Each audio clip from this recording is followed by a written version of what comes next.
Hello student सत श्री अकाल ਤੁਹਾਡਾ ਫਿਰ ਤੋਂ ਇੱਕ ਵਾਰ ਸਵਾਗਤ ਹੈ ਤੁਹਾਡੇ ਆਪਣੇ YouTube ਚੈਨਲ 24/7 ਐਜੂਕੇਸ਼ਨ ਹੱਬ ਤੇ ਮੈਂ ਅਮਨਜੋਤ ਅੱਜ ਫਿਰ ਹਾਜ਼ਰ ਹਾਂ ਤੁਹਾਡੇ ਨਾਲ ਆਪਣੀ ਪਾਰਟ ਨੰਬਰ 8 ਲੈ ਕੇ ਜੋ ਕਿ ਆਪਣਾ ਸਾਇੰਸ ਦੇ best 1100 plus MCQ based question answers हो रहे हैं बट ਇੱਥੇ ਜਿਹੜੇ ਆਨਸਰਸ ਤੁਹਾਨੂੰ ਮਿਲਣਗੇ ਉਹ ਵਿਦ ਐਕਸਪਲੇਨੇਸ਼ਨ ਮਿਲਣਗੇ ਤੇ ਇਹ ਜਿਹੜੀ ਵੀਡੀਓ ਹੈ ਇਹ ਪੰਜਾਬ ਵਾਰਡ ਅਟੈਂਡੈਂਟ ਵਾਲੇ ਬੱਚਿਆਂ ਵਾਸਤੇ ETT ਸੈਕੰਡ ਐਗਜ਼ਾਮ ਦੇ ਜਿਹੜੇ ਉਹਦੇ ਵਿੱਚ ਜਿਹੜਾ ਸਬਜੈਕਟ ਆਣਾ ਜੋ ਕਿ ਹੈ ਸਾਇੰਸ ਉਹਨਾਂ ਵਾਸਤੇ ਤੇ ਨਾਲ ਦੇ ਨਾਲ ਜਿੰਨੇ ਵੀ NTPC ਦੇ ਬੱਚੇ ਨੇ ਉਹ ਵੀ ਇਸ ਵੀਡੀਓ ਨੂੰ ਜ਼ਰੂਰ ਵੇਖ ਸਕਦੇ ਹਨ ਤੇ ਜੇ ਤੁਹਾਨੂੰ ਵੀਡੀਓ ਵਧੀਆ ਲੱਗੇ ਤਾਂ ਲਾਈਕ ਕਰਨਾ ਸ਼ੇਅਰ ਕਰਨਾ ਨਾ ਭੁੱਲਣਾ तो लेट्स स्टार्ट द वीडियो आज का अपना फर्स्ट वन है what is the name of the metal which exist in liquid state and room temperature ਇਹੋ ਜੀ ਮੈਟਲ ਦਾ ਕੀ ਨਾਮ ਹੈ ਜਿਹੜੀ ਲਿਕੁਇਡ ਸਟੇਟ ਵਿੱਚ ਰਹਿੰਦੀ ਹੈ ਐਟ ਰੂਮ ਟੈਂਪਰੇਚਰ ਮਤਲਬ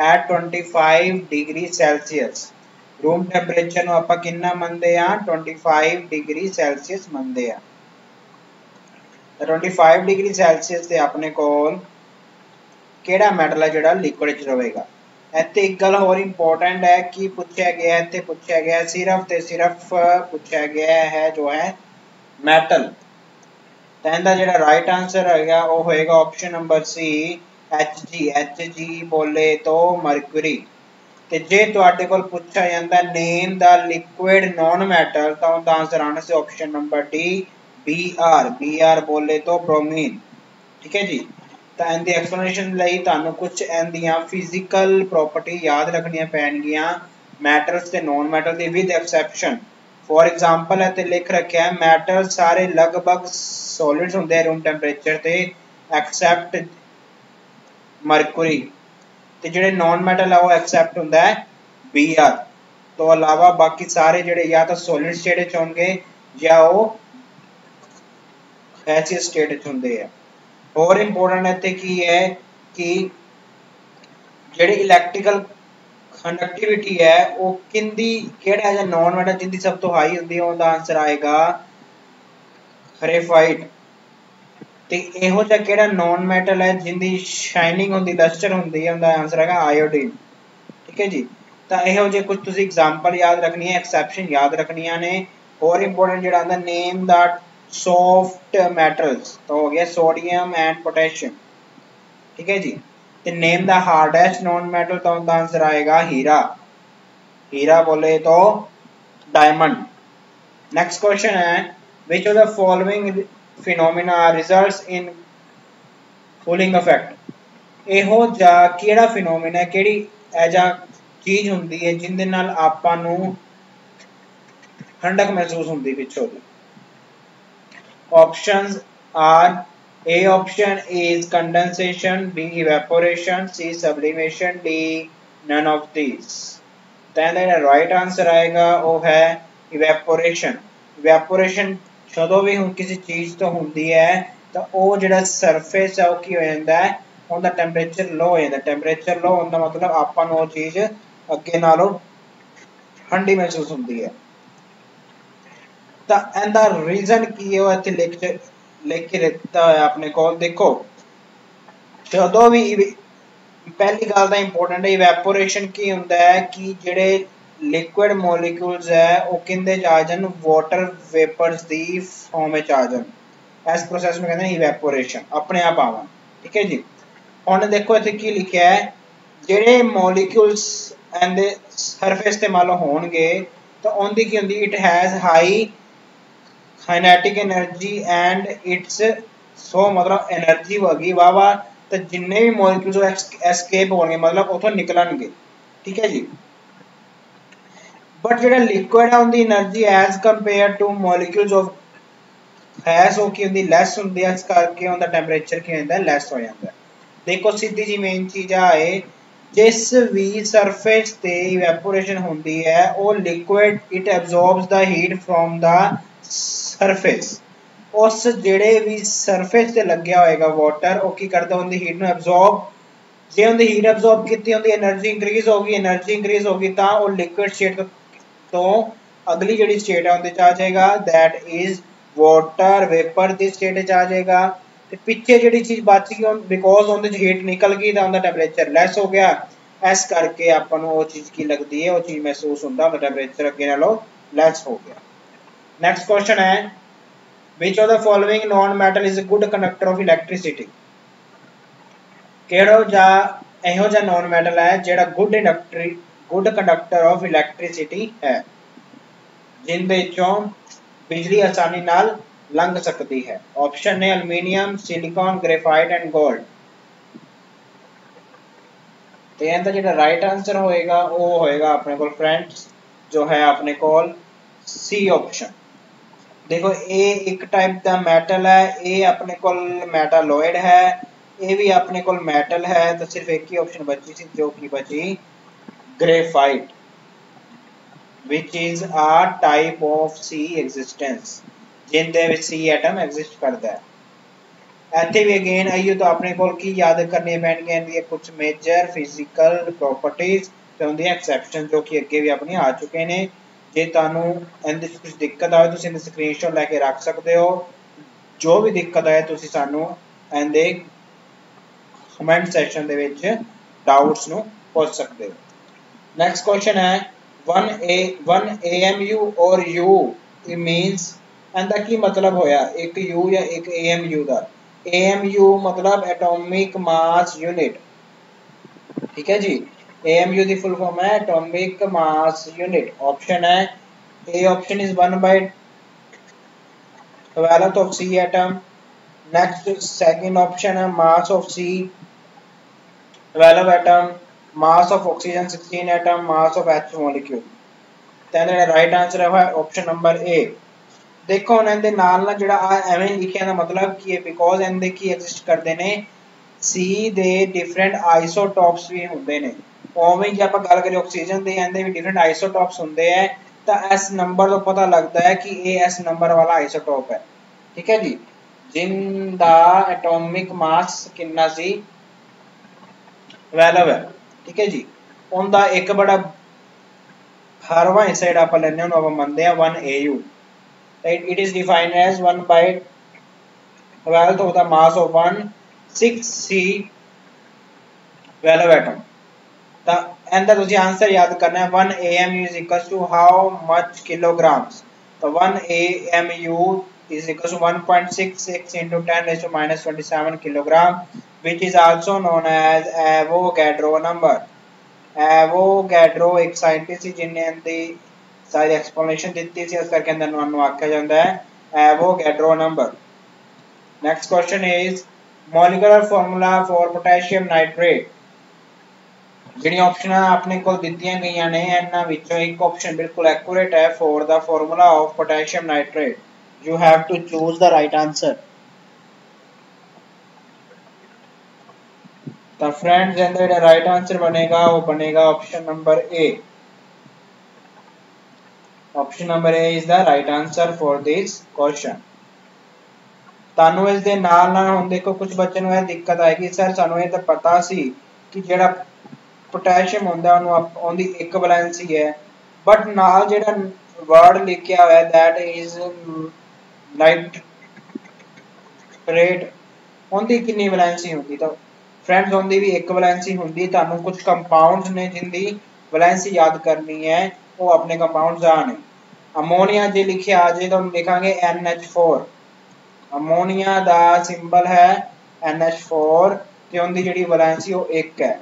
जे वर्ड आ जाए सल्फेट का आप लिखांगे SO4 उनका सिंबल है, उनकी कितनी वैलेंसी 2 वैलेंसी है। जे अपने को कार्बोनेट आ जाए तो उनकी भी 2 वैलेंसी है। इस तो अलावा ये इंपोर्टेंट नहीं है, आ भी इंपोर्टेंट नहीं है। इंपोर्टेंट फिर आ बच गया लास्ट जो कि मैं तुहानू ने एक्सप्लेन कर दिता है। Next question who discovered electron. Electron दी डिस्कवरी किन्ने कीती। ऑप्शंस ने Rutherford, second James Chadwick, C J Thomson, D E Goldstein. तो राइट आंसर है वो है अपने को फ्रेंड्स जे थॉमसन ने इलेक्ट्रॉन की डिस्कवरी की सी।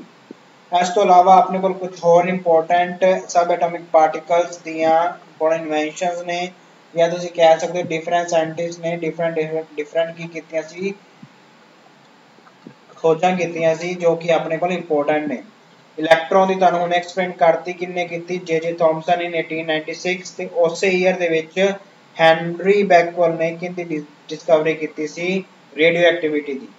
अल्फा बीटा पार्टिकल्स की 1899 विच कीती किन्ने अर्नेस्ट रदरफोर्ड जी ने। न्यूक्लियस दी भी उन्होंने कीती सी, प्रोटॉन दी भी किन्ने कीती सी, रदरफोर्ड ने कीती सी। ते जेड़ा इलैक्ट्रॉन दे आइसोटॉप्स है, इलैक्ट्रॉन दे आइसोटॉप सेम किन्ने कीती है जे थॉमसन जी ने। तो लास्ट बच गया अपने को neutral atom that is called neutron ओंदी कीती सी अपनी जेम्स चैडविक ने 1932 विच। देखो तुहानूं ईयर नहीं आंदा बिकॉज अपना हिस्ट्री दा ए हुंदा है, हिस्ट्री नहीं आंदी आपां नूं, सिर्फ किन्ने कीती वो चीज इंपॉर्टेंट है। नेक्स्ट क्वेश्चन है what was the source of alpha particles in Rutherford scattering experiment. Rutherford scattering experiment जेड़ा होया जिंदे तो अपने को न्यूक्लियस दी डिस्कवरी होई सी, उनदे विच जेड़े केड़ियां एहो जियां पार्टिकल्स लिते गए सी अल्फा पार्टिकल्स, उन्होंने आपां की आखदे हां, अल्फा पार्टिकल्स की हुंदे ने। तो ऑप्शन में it is equivalent to H nucleus, argon nucleus, helium nucleus, और D option is none of this. तो अंदर राइट आंसर होएगा वो होएगा option number C helium nucleus. Helium दा जेड़ा न्यूक्लियस है या जेड़ा दा आयन है उनदे इक्विवेलेंट की हुंदा है अल्फा पार्टिकल हुंदा है। ठीक है जी, हीलियम दा जेड़ा आयन हुंदा है He24 ਉਹੀ ਕੀ ਹੁੰਦਾ अल्फा पार्टिकल ਹੁੰਦਾ है। ਇੱਥੇ ਹੋਰ ਚੀਜ਼ ਇੰਪੋਰਟੈਂਟ ਕੀ ਆਪਣੇ ਕੋਲ ਹੋਰ ਇੱਥੇ ਆ ਚੀਜ਼ ਇੰਪੋਰਟੈਂਟ ਹੈ ਕਿ ਇਸ ਵੇ ਨਾਲ ਉਹਨੇ ਕੀ ਕੀਤਾ ਸੀ। ਪਹਿਲੀ ਚੀਜ਼ which rays are used in Rutherford scattering experiment तो आएगी अल्फा रेज। ठीक है जी, ਹੁਣ अल्फा रेज ते केड़ा चार्ज ਹੁੰਦਾ है, पॉजिटिव या नेगेटिव, तो आंसर आएगा it has positive charge. Next important जेड़ा आएगा वो की आएगा which thing is used for is मतलब ताकि जड़ियां रेज ने होंदे ते छाके होंदे ते एटम दे एज अ एटम केड़ी चीज नु लिता गया तो लिती गई सी पतली एक सोने दी चीज लिती गई सी। ठीक है, तो it is known as thin gold foil. और इंपॉर्टेंट चीज की सी एंड द रिजल्ट की निकलिया, रिजल्ट ये निकलिया कि जदों अल्फा दी रेज इन द एटम ते पईयां ਤਾਂ ਆਪਾਂ ਨੂੰ ਇਹ ਚੀਜ਼ ਪਤਾ ਲੱਗੀ ਕਿ ਐਟਮ ਦੇ ਆਸੇ ਵਿਚਕਾਰ ਕੀ ਐਮਟੀ ਹੈਗਾ, ਇਸ ਕਰਕੇ ਕੁਝ ਰੇਜ਼ ਇਹਦੇ ਵਿੱਚੋਂ ਆਰ ਪਾਰ ਐਜ਼ ਇਟ ਇਜ਼ ਨਿਕਲ ਗਈਆਂ, ਕੁਝ ਜਿਹੜੀਆਂ ਸੀ ਉਹ 180 ਦੇ ਐਂਗਲ ਤੇ ਹੀ ਵਾਪਸ ਆ ਗਈਆਂ। ਹੁਣ 180 ਦੇ ਆ ਗਈਆਂ ਵਾਪਸ मतलब अंदर भी कोई सेम एज अ रिपल्शन हो रही है, रिपल्शन होने का मतलब है इनके कोल भी सेम चार्ज होएगा। तो अल्फा पार्टिकल दे पॉजिटिव चार्ज मतलब अंदर इनके बिल्कुल विचकार भी की है एक पॉजिटिव एरिया है, तो उसने उस बाद नाम दिता गया न्यूक्लियस का। ठीक है जी, तो इस तो मेन चीज की निकली रही सी न्यूक्लियस दी इथों इन्वेंशन की गई सी या डिस्कवरी की गई सी by Rutherford alpha scattering experiment. Next question है which of the following are the isobars. Examples इत्थे लिखी गई हैं, इन्हें जो आइसोबार्स नु एग्जैक्ट चूज करना है। First option is 17 Cl35 and 37, argon 18 atomic number ते atomic number V, mass number same 40, C atom atomic number same 6, mass number 12 and 14।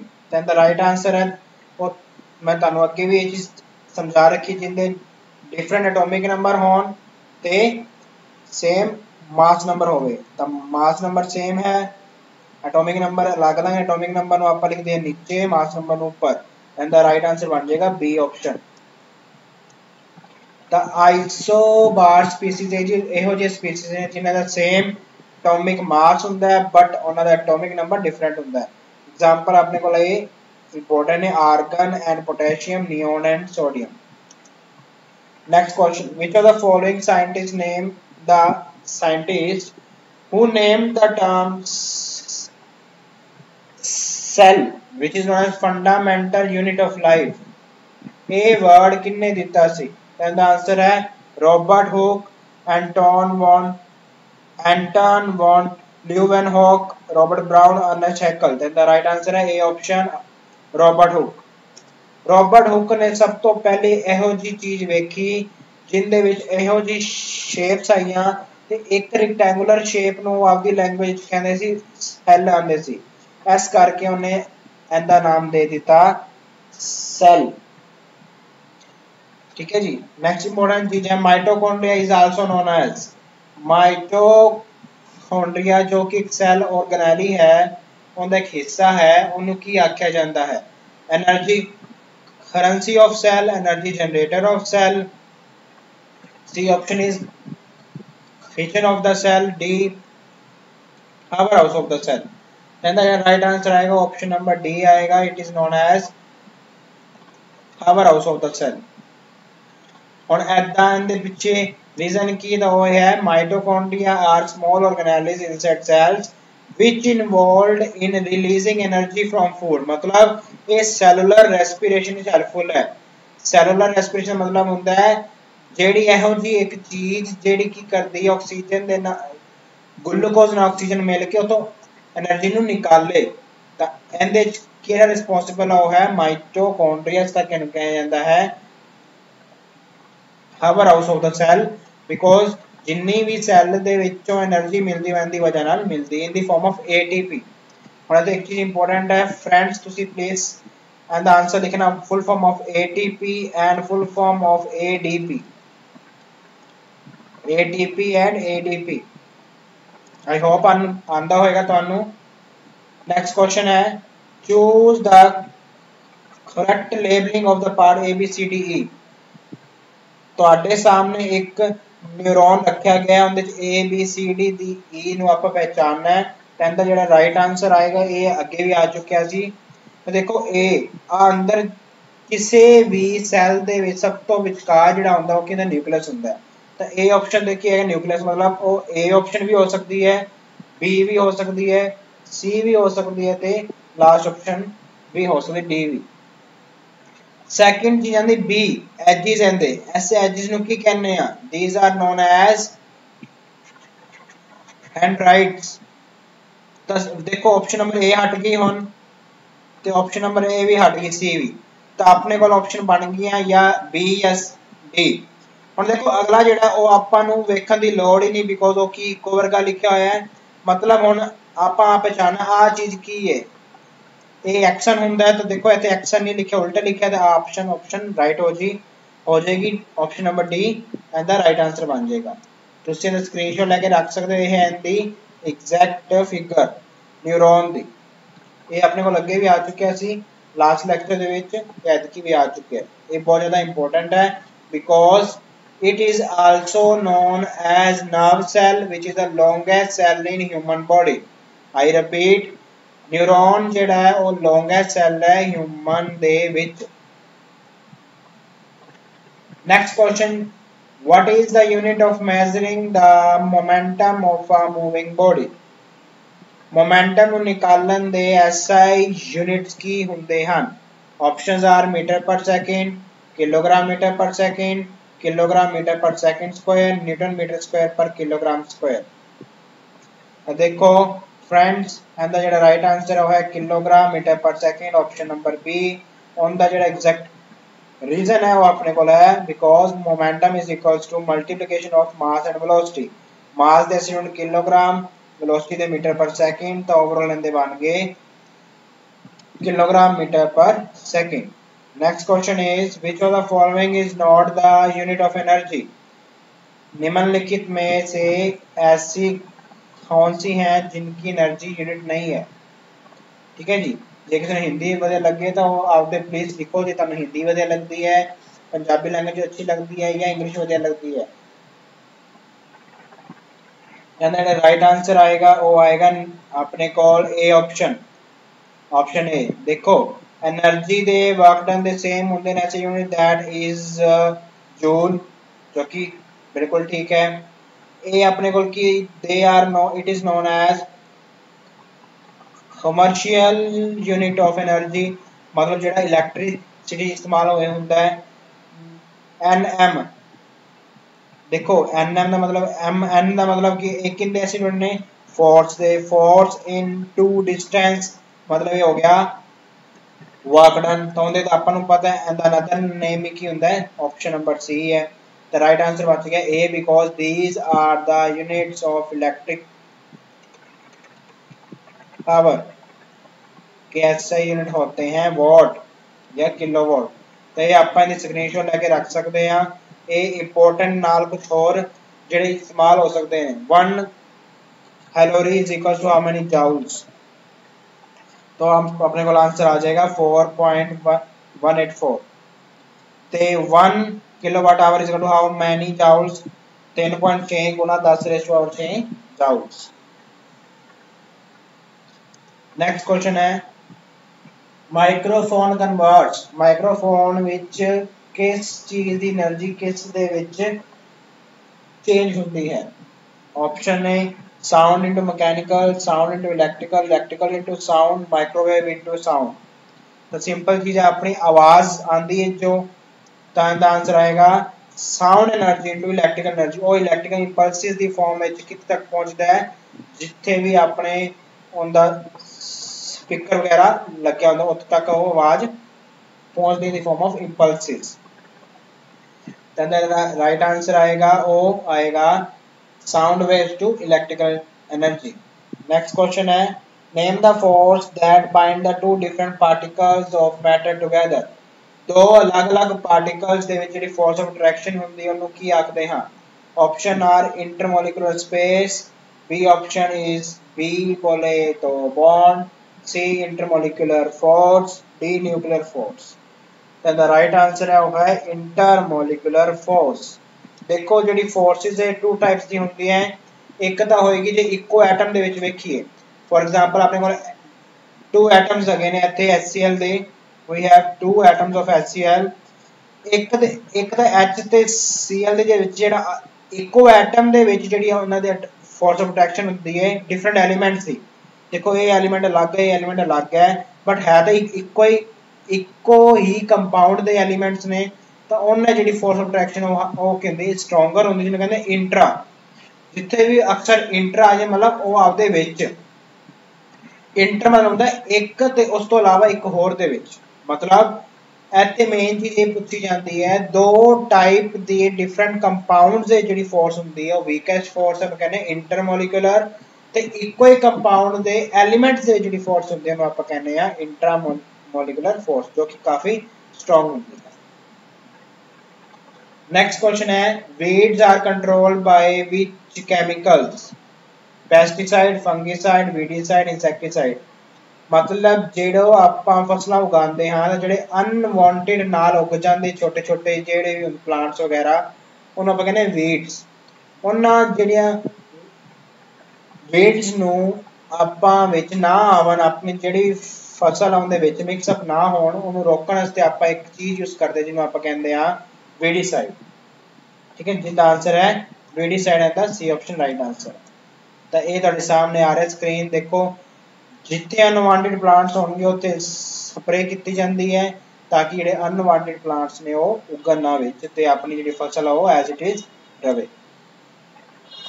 Next is विच उभरदा वेख्या छांदा है किंदे विच, मतलब it is a type of asexual mode of reproduction. देखो reproduction is of two types, sexual and asexual। जिहड़ी asexual होंदी है कोल अलग-अलग 6-7 डिफरेंट टाइप्स हुंदियां ने, तां इहदे विच एक जिहड़ी इत्थे एग्जांपल दित्ती गई है जो है वो एग्जांपल ऑफ पहचान है वो चीज किंदे विच हुंदी है।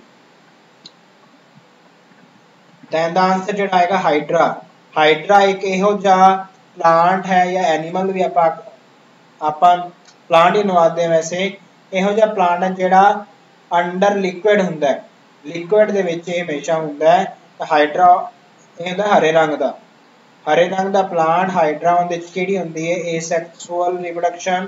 ਉਸ asexual reproduction ਦਾ ਕੀ ਨਾਮ ਹੈ ਜਿਹਨੂੰ ਆਪਾਂ ਕਹਿੰਦੇ ਆ हर्डिंग।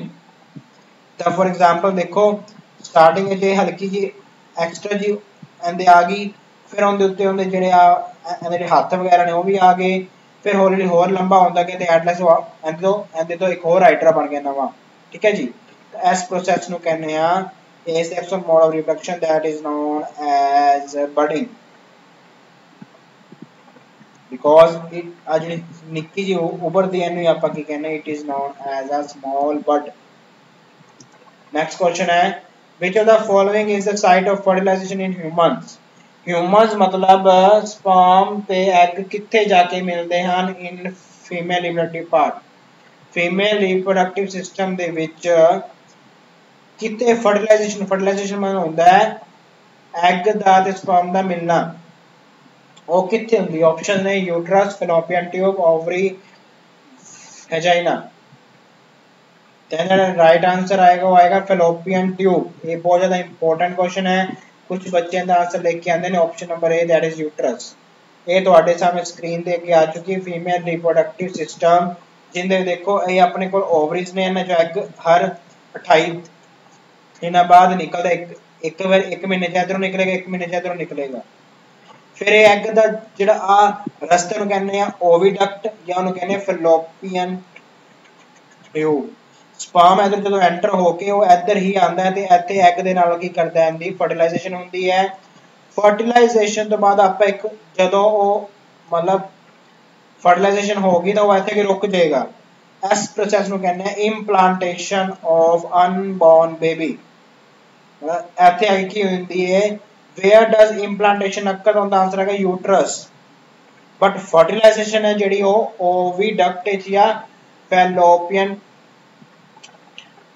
ट्यूब दे विच ही हो जाती है next question is the male gamete is called male sex hormone is also known as zygote sperm egg or ovaries simple है जो है sperm are known as male gametes eggs are known as female gametes sperm is released from male reproductive organ जिन्हों पर कहने हैं